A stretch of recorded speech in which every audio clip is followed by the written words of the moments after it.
Mesdames, Messieurs, bonsoir et bienvenue sur les antennes des Casse Médias. Nous sommes à Washington DC. Auprès de moi, c'est un monsieur qu'on ne présente plus. C'est monsieur Philippe Simo, que vous connaissez bien. Retour, n'est-ce pas, en Afrique. Il faut investir en Afrique. Vous le connaissez bien dans les réseaux sociaux, notamment YouTube, Twitter et tout ce que vous pouvez, n'est-ce pas, remarquer. Alors, il est ici à Washington pour une conférence qui va se dérouler ce samedi du côté de Hyattsville, au niveau du Marriott. Alors, il aura l'occasion, n'est-ce pas, de vous expliquer de quoi il est question, qu'est-ce qu'on va, n'est-ce pas, parler à cette conférence. Alors, bonsoir, monsieur Philippe Simo, et merci d'être ici dans ce studio de Casse Médias. Merci beaucoup pour l'invitation. Bonsoir. Voilà. Est-ce que vous pouvez nous expliquer en quelques minutes qui est vraiment Philippe Simo?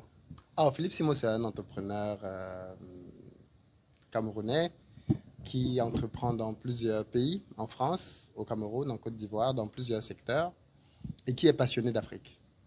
Je pense que les gens qui me connaissent savent que je crois beaucoup en l'Afrique, et je ne le dis pas qu'avec mes mots, je le démontre avec ma vie, avec mes actions. L'Afrique, on dit tout le temps que l'Afrique c'est le futur, c'est déjà le présent. Voilà. C'est déjà maintenant qu'il faut se positionner en Afrique, parce que l'Afrique c'est un continent d'opportunités, qui a ses propres challenges, qui a ses propres codes, mais qui, quand on les comprend, on peut être très heureux et très épanoui en Afrique. Voilà. Vous qui êtes déjà en Afrique, vous investissez déjà en Afrique depuis quelques années déjà, depuis longtemps. Est-ce qu'aujourd'hui, vous avez, n'est-ce pas, le fruit de ces investissements entre vos mains déjà? Alors, il y a plusieurs types d'investissements. Moi, je considère qu'il y a des investissements court, moyen et long terme.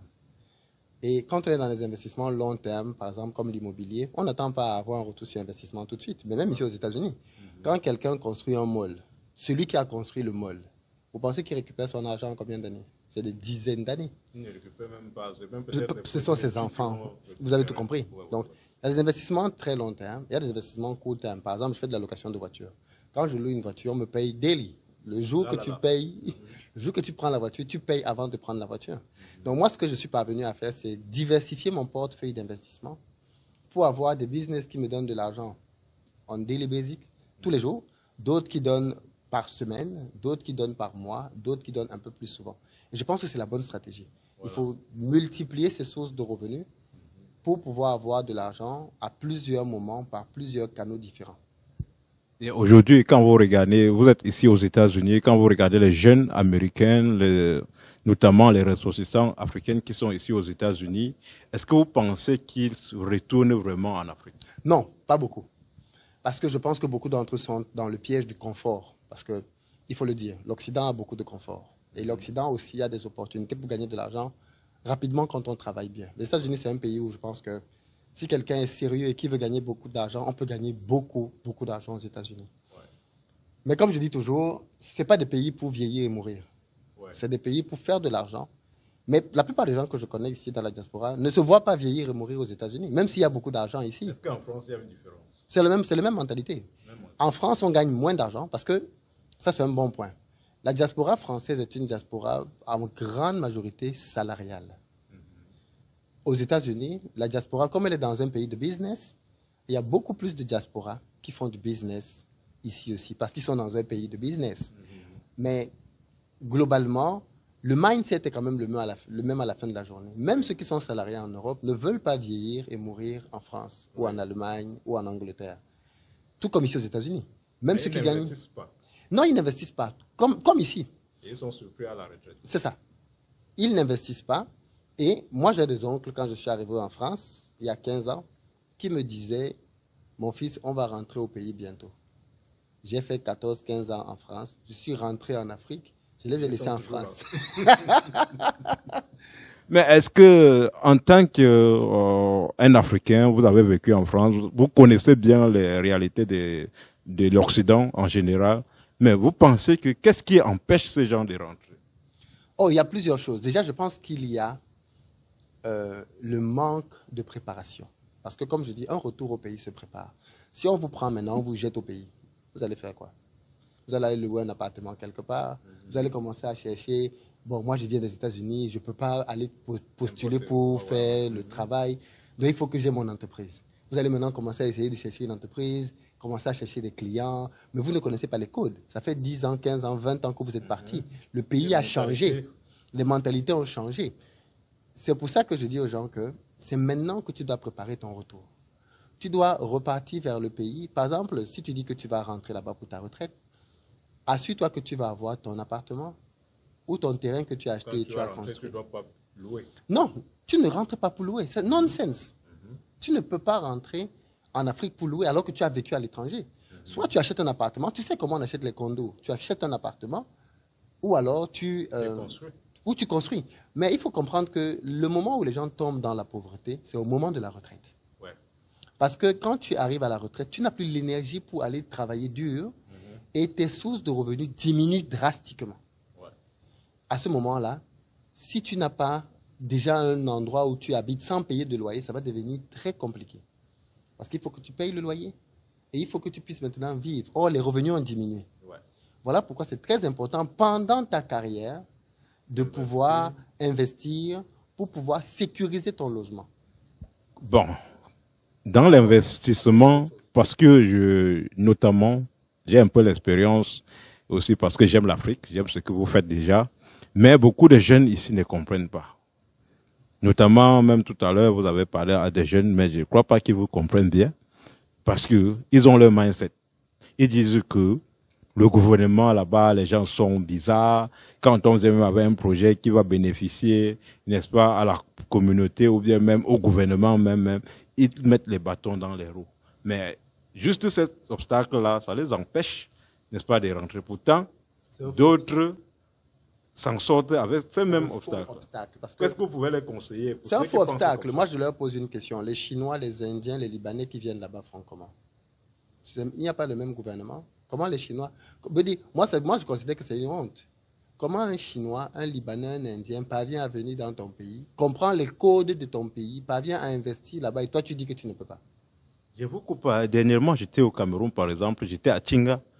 Je passais juste... J'ai vu un supermarché qu'on ouvrait là-bas pour vendre les meubles. Quand je suis entré là-bas, c'était les Libanais.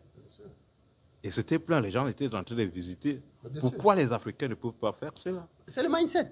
Moi, je veux dire, moi, je fais des business au Cameroun et je l'ai déjà dit à plusieurs reprises. La personne qui m'empêche de faire le business au Cameroun, ce n'est pas le gouvernement. Ce sont des frères et sœurs camerounais qui passent le temps à me voler. Ce n'est pas le gouvernement. Ce n'est pas la France. Ce sont les frères et sœurs qui passent le temps à d'abord me voler. C'est-à-dire que tu envoies quelque chose pour qu'on travaille. Les gars volent d'abord. Je ne dis pas que... Ils acceptent parfois, ils ne le font pas. Bien sûr. Et quand tu meurs, on dit que tu es trop dur. Que tu es trop dur, que tu es méchant, que tu aimes trop l'argent. Quel est le message que vous pouvez passer à ces sœurs et frères-là en tant que quelqu'un qui a vécu la diaspora? Vous savez comment les jeunes souffrent ici. Et c'est aussi un point qui empêche d'autres gars de la diaspora ou bien c'est pour ça que je fais des formations, pour expliquer aux gens comment faire pour se positionner en Afrique. Parce que ce n'est pas intuitif, contrairement à ce que les gens pensent. Parce que tu es né, tu as grandi au Cameroun, que tu sais comment faire le business au Cameroun. C'est faux. C'est faux. Il faut une formation. Il faut une formation. Il faut que les gens qui sont sur le terrain te tiennent par la main. Il faut un accompagnement. Comment faire pour ne pas payer d'impôts au Cameroun? Comment faire pour ne pas payer de douane au Cameroun quand tu envoies ton matériel? Ce sont des choses qui semblent... Mais combien de Camerounais savent comment faire pour ne pas payer? Or, au Cameroun, tu peux ne pas payer de douane et d'impôts légalement sans corrompre. Mais comment on fait? Qui sont les personnes que tu dois rencontrer? Ne pensez pas également aussi qu'il faut former ces Camerounais également qui mettent les bâtons dans les roues à leurs frères qui veulent investir et qui doivent comprendre également que cet investissement doit aussi changer leur vie? Non, moi je ne peux pas... je ne suis pas le Messie. Et je ne pense pas que je peux changer tout le monde. Ouais. Le système au Cameroun est corrompu. Je veux dire, ce n'est pas moi qui ai créé ça. Il y a de la corruption au Cameroun. Et il ne faut pas penser que parce que tu vas venir avec tes belles paroles, quelqu'un qui était corrompu va arrêter d'être corrompu. Moi, je parle aux gens de la diaspora pour leur dire, il y a des gens au pays, comment tu déjoues ça? Comment tu te comportes avec eux? Quelles sont les actions? Quels sont les endroits, les portes? Parce que même dans ce système qui est corrompu, tout le monde n'est pas corrompu. Il y a des gens, dans tout pays au monde, tu ne peux pas dire que tout le monde, il y a toujours des gens qui ne veulent pas se compromettre, qui veulent travailler proprement. Dans la sous-région africaine, surtout dans l'Afrique centrale, quel est le pays que tu peux recommander à un gars de la diaspora aujourd'hui d'aller investir?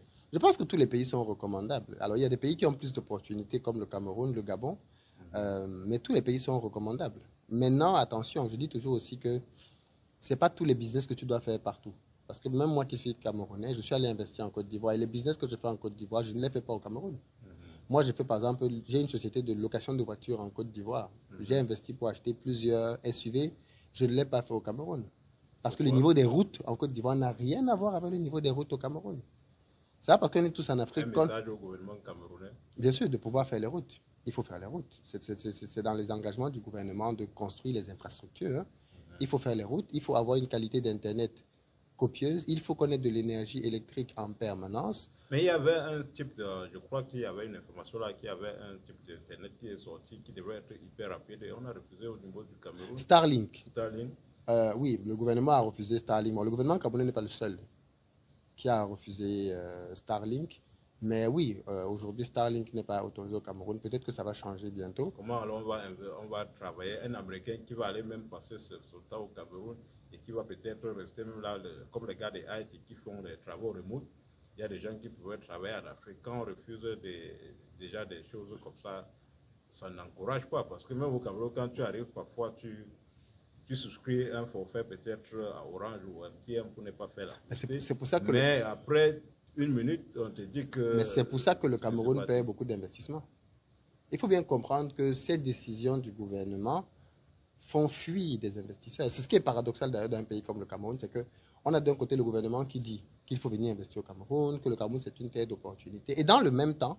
Est-ce qu'il y a quand même des gens qui s'asseyent pour expliquer aux membres du gouvernement l'enjeu de ces... Je ne peux pas savoir, je ne suis pas ami avec les gens du gouvernement, je ne sais pas avec qui ils s'asseyent. Mais les gens comme vous portez quand même dans la communauté. Je fais des vidéos qu'ils écoutent. Des vidéos. Ils écoutent. Est-ce que vous les envoyez souvent? Est-ce que vous les envoyez des lettres ouvertes pour les écouter les décisions que vous avez prises, par exemple, hier là, sur tel sujet? Ce n'est pas bien pour la faire parce que voici les conséquences et voici... Non, je considère que je n'ai pas un mandat représentatif. Je ne suis pas député. Non, tu es un citoyen quand même. Oui. Tu peux donner ton dans mes vidéos, je le fais déjà. Donc, je pense que... tous? Non, peut-être pas tous. Mais bon, est-ce que... Il faut envoyer aux décideurs. oui. Il faut les envoyer. Je n'ai pas leur contact. On doit vous en vouloir qu'on n'avait pas fait ce qu'il faut. Les premiers ministères, tous ces ministères ont une adresse quand même. Oui. Non, mais je veux dire... Non, je veux Ici, dire... aux États-Unis, par exemple, quand on n'est pas d'accord, moi, je peux aller là, j'écris au sénateur, je dis, monsieur le sénateur, la décision que vous avez prise, je ne suis pas très d'accord. Mais si c'est pour une question d'envoi de l'aide, pourquoi c'est à M. Simon de le faire? Chaque citoyen peut le faire. Non, je disais seulement que plus que vous êtes quand même un soleil dans l'aide. Oui, donc mon canal par lequel je communique, ce sont les vidéos. Par exemple, voici une vidéo dans laquelle je le dis très clairement. Il y a beaucoup de manquements dans nos pays. On ne peut pas d'un côté dire on veut les investisseurs et de l'autre côté... J'aimerais, juste une minute, j'aimerais que vous donniez un message juste au gouvernement maintenant par rapport à ces sujets-là.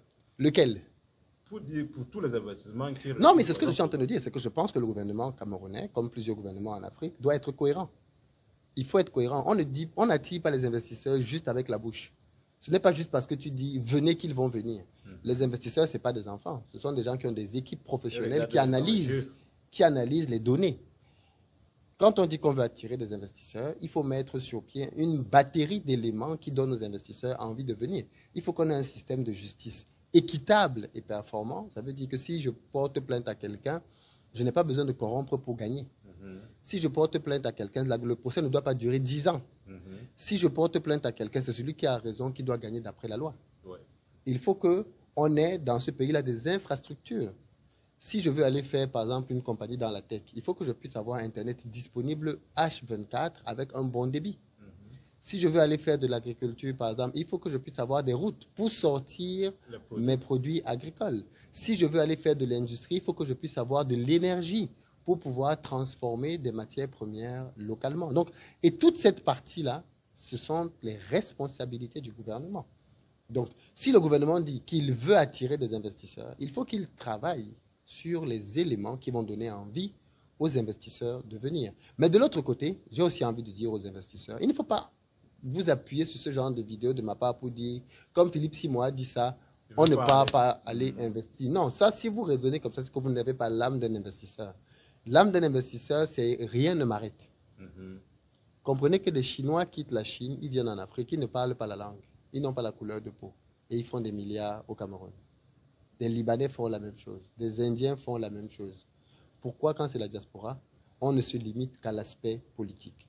au-delà de toutes ces difficultés que je viens de dire, il y a quand même... Je pense qu'il y a aussi un complexe de... Je ne sais pas comment il va expliquer ça, parce que même les Camerounais, comme tu disais tout à l'heure, que les frères ou les sœurs qu'on les met dans des compagnies pour travailler, elles n'aiment pas travailler, mais quand c'est ces gens qui les prennent pour travailler, ils sont obéissants. Bien sûr. Ça c'est le complexe. Ça, c'est le complexe. Il n'y a rien d'autre, c'est le complexe. C'est-à-dire, tu ouvres un business, tu mets ton frère, tu dis, tu es le directeur, tu es tout, fais comme tu veux, prends ça comme ta part, mais il se dit, il va seulement gaspiller l'argent. Tout à fait. Mais quand tu le mets au quartier, il ne fait rien. Tout à fait.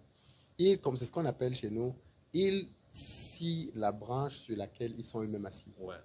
Et quand la branche tombe, ils sont surpris de voir qu'ils sont à terre. Voilà, revenons à Washington. La conférence de ce samedi, ça porte sur l'investissement en Afrique, les opportunités. Et combien de personnes vous attendez à cette conférence?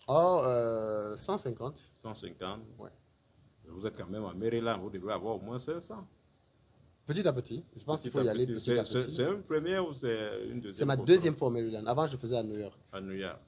Donc vous venez à Washington pour la première fois? Deuxième fois. La première fois, c'était en 2024. Oh, ok. Là, je reviens cette fois-ci. Et donnez-nous un peu le déroulement. Ça va commencer à quelle heure? 9h, on commence à 9h, on finit à 18h. C'est toute une Vous journée. faites en vague ou bien vous allez prendre... Non, ce sont les mêmes personnes du matin jusqu'au soir. Il y a une pause à midi. Mais c'est les mêmes personnes. Il y a beaucoup à dérouler alors? Il y a beaucoup de choses. Bah oui. Il y a beaucoup de choses à savoir. C'est pour ça que je disais tout à l'heure qu'un investissement en Afrique, ça se prépare. Et je me suis rendu compte que la plupart des gens qui ont... Parce qu'il y a toujours des gens qui vont te dire, moi j'ai déjà essayé d'investir. On m'a arnaqué. La plupart des gens qui ont fait des investissements en Afrique et qui ont perdu de l'argent, c'était évitable. Ils ont fait des erreurs qu'ils pouvaient éviter. Je vais vous donner un exemple de ce qu'on parle des erreurs et pourquoi est-ce que les gens doivent avoir les coachs comme Félix Simo ou bien pour des gens qui ont l'expérience qui vous expliquent. En Amérique, par exemple, les gens vendent leur expérience sur Amazon, tout ceci, les livres que les gens lisent là. Mais nous, les Africains, nous n'aimons pas acheter parce qu'on connaît Philippe Simo. Lui, il va m'apprendre quoi? Ceci, c'est là. Et c'est ça le problème. Voilà, monsieur Philippe Simo, pour l'événement de samedi, est-ce que vous pouvez nous donner plus d'informations par rapport à cet événement? Oui, alors ce samedi, on se retrouve au Collège Park Marriott Hotel and Conference Center qui est au 3501 3501 University Boulevard E, Hyattsville, dans le Maryland, code 20783. C'est une formation qui nous prend toute la journée de 9h à 18h pour voir ensemble, parce que j'ai préparé des niches de business dans lesquelles je pense que la diaspora nord-américaine notamment peut se lancer pour faire de l'argent dans nos différents pays en Afrique et bien évidemment prendre le temps de répondre aux nombreuses questions qu'ils peuvent se poser sur les impôts, sur la fiscalité, sur la douane, sur la TVA. Il y a pas mal de choses à couvrir, donc il faut être là tôt. Sur les enregistrements, bien sûr, comment enregistrer son business, et ainsi de suite. Il y a beaucoup de choses à voir. Okay. Est-ce que vous avez une équipe, par exemple, au Cameroun qui peut aider les entrepreneurs? On accompagne les gens qui veulent se lancer au Cameroun. Oui. Okay. Voilà, mesdames et messieurs, et le paiement, ça se passe combien? Vous n'avez pas donné le prix? Alors, le ticket de base, c'est 150 €. Après, on a des tarifs un peu plus élevés. C'est disponible sur... Ici, hein. C'est vrai. Bon, moi, je suis... Voilà, il faut convertir. Mais c'est à peu près 150 $. C'est à peu près les deux monnaies. En ce moment, sont très proches. Mais après, on a des tickets premium, VIP, ainsi de suite, avec plus d'éléments dedans. Il faut découvrir dans le site web qui est investiropayes.com, onglet conférence. On va mettre le lien, comme ça les gens vont pouvoir cliquer dessus. Ils peuvent payer avec leur carte de crédit, débit, crédit. Ils peuvent payer avec PayPal aussi. Et un bon papa africain là, qui n'aime pas marcher avec les crédits, si tu avais le cash à la porte. Il peut venir avec le cash le jour de l'événement aussi, c'est possible. Voilà. Que les Marylandais on ne privilégie pas ça. Ouais, parce que sinon, il peut venir, il n'y a plus de place. Ouais.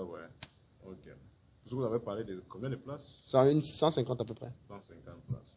Alors, mesdames et messieurs, restez connectés sur Casmedia ce week-end du côté de Marriott, University Boulevard et Adelphi. C'est cet hôtel que vous connaissez bien à côté de l'Université de Maryland. Alors, sortez comme un seul homme pour aller suivre la conférence parce que on dit toujours une information qu'on maîtrise, c'est plus mieux que ce qu'on ne maîtrise pas. Allez d'abord écouter avant de ne pas l'utiliser. C'est très important. Donc, un seul mot, rendez-vous ce samedi du côté de Hyattsville. Merci de rester connecté avec nous. Merci, monsieur Simo. Merci pour l'interview, ça fait très plaisir et rendez-vous samedi.